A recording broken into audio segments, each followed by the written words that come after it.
Locked in a room and gripped by withdrawal symptoms. These drug addicts are detoxing at one of Vietnam's compulsory rehab centres. There are about 130 such facilities across the country, where drug use is on the rise.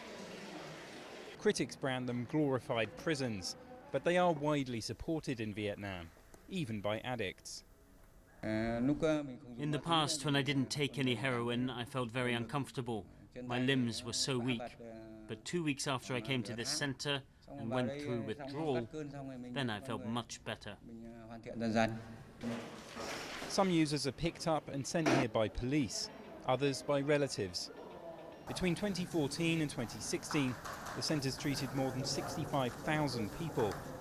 Hooked on heroin and methamphetamine, they're put to work as part of a labour therapy scheme, which officials insist helps to cure their addictions.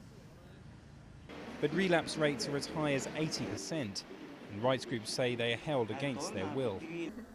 They accuse managers of making money from boarding fees or by outsourcing labour to nearby farms and factories. Some former users also say they were beaten by guards. In their minds, we were like dogs. Even worse, because people have some love for dogs. We had no rights at all. We weren't even allowed to eat or speak.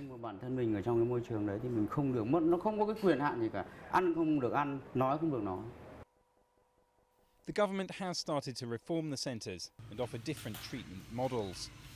That includes setting up drop-in methadone clinics for heroin addicts, a change in tack some are wary of.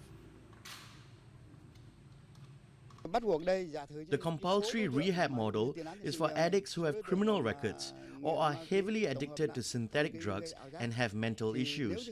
It's very hard to manage them outside the center, and it's very unlikely that they will come into the center voluntarily.